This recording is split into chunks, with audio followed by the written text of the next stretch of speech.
ലച്ചുവേ, ഇതെന്തോന്ന് ചാത്തനാടിയ കളവോ? ആ, ചാത്തനാടിയ കള പോലെ തന്നെയാണ്. എല്ലാരും കൂടെ കൈകാര്യം ചെയ്ത് അടുക്കള ഒരു വഴിയായി. എന്തോന്ന് കൈകാര്യം ചെയ്ത്? ഞാനും കനവും കൂടെ അടുക്കള കയറുന്നുണ്ട്. അടുക്കള എത്ര വൃത്തിയായിട്ട് കിടക്കുന്നു. പിന്നെ ഭയങ്കര വൃത്തിക്കാ കിടക്കണത്.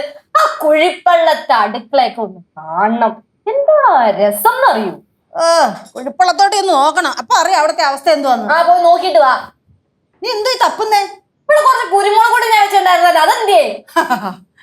അതിനി കാണുമെന്ന് വിചാരിക്കേ വേണ്ട. അതാ കനകം എടുത്ത് എവിടെയെങ്കിലും പൂഴ്ത്തി വെച്ച് കാണും. അമ്മ, ഞാൻ ഒരു കാര്യം പറയട്ടെ. അമ്മയും കനകേച്ചിയും കൂടെയാണ് ഈ അടുക്കള അലങ്കോലമാക്കിയത് അല്ലേ? ആണ്. ആ, ഓഹോ, ബാബനും ശങ്കരാന്തിക്കും ശാർക്കരയും ഇങ്ങോട്ടൊന്ന് എഴുന്നള്ളിട്ട് വന്ന നീ എന്നെ സാർ വിടാൻ പോന്നോ?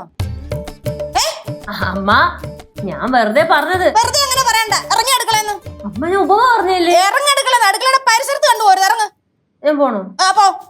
ലച്ചു, ലച്ചും കിച്ചുന്നൊന്നും വിളിക്കണ്ട, ഇറങ്ങി പോയേ. ശരി, ഞാൻ പോയേക്കാം. എന്താ പ്രശ്നം? എടാ, രണ്ടുപേരും കൂടെ അടുക്കള കയറത്തില്ല. വല്ലൊരു കാലം ഇങ്ങോട്ട് കയറിട്ട് എന്നെ ഭരിക്കാൻ വരുന്നു. അല്ലേ അല്ലേ പിന്നെ അടുക്കള കയറി എന്തെങ്കിലും 10 വയസ്സിൽ പണിയെടുക്കണം. ചുമ്മാ പണിയെടുക്കത്തില്ല, കുറ്റം പറയാൻ വേണ്ടി മാത്രം കയറുന്ന പറയാൻ അങ്ങനെ പറഞ്ഞിട്ട് കാര്യമില്ല. അമ്മ, ഇതൊന്നും നന്നാവില്ല. ഓ, ഇതാരായി പറയുന്നേ? മക്കൾ അടുക്കള കയറി ഒരു ഗ്ലാസ് എങ്കിലും കഴുകുവോ? ആരെങ്കിലും എന്തെങ്കിലും പറയുവാണെങ്കിൽ അതിന് സപ്പോർട്ട് പിടിക്കാൻ നിങ്ങൾ നടന്നോണം. അയ്യേ, ഞാൻ സപ്പോർട്ട് പിടിച്ച അമ്മൂമ്മയ്ക്കാണ്. ഇനിയിപ്പോ ശരി, ഞാൻ ചമ്മിയെങ്കിൽ ചമ്മി, അങ്ങനെ ഇരിക്കട്ടെ.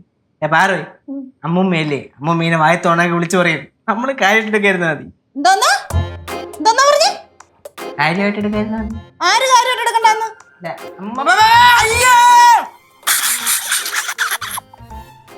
നീ എന്തോന്ന് ചിരിക്കുന്നേ? ഞാൻ വെറും പ്രേക്ഷകയ്ക്കും വേണം ഒരെണ്ണം. വേണ്ട മുമ്മ. അമ്മൂമ്മ ചീട് വലിപ്പ്. എന്തോ വല്ലതും പറഞ്ഞായിരുന്നോ? ഒന്നും പറഞ്ഞില്ല മുമ്മ. അമ്മൂമ്മയുടെ മുമ്പില് ഞാൻ ചിരിയിടാന്ന് പറഞ്ഞു. ഞാൻ പോണേ. ശരി. എല്ലാരും പോയാ? പിന്നെ ഞാൻ എന്തിനാ അമ്മൂമ്മയുടെ വാദികൾ കേൾക്കാൻ നിൽക്കുന്നത്? ഞാനും പോണു. എന്താ? ഇവിടെ വാ. ഈ പറക്കി വെച്ചേക്കുന്ന സാധനം മൊത്തം പറക്കി അവിടെ കയറ്റി വെച്ചിട്ട് പോയാ മതി. ഞാനാ? പിന്നെ അല്ലാതെ ആര് പറക്കി വെക്കണം? അടിക്കണം എന്തിനാ? അടിക്കും, ഇനി അടിക്കും. മര്യാദയ്ക്ക് പറക്കി വെക്ക്. പോ. ഇല്ല, ചെയ്യത്തില്ല. പറക്കി വെക്ക്. ഒരെണ്ണം ഇല്ലാതെ സർവ്വതും പറക്കി വെച്ചിട്ടേ പോകാവൂ. കഷ്ടം.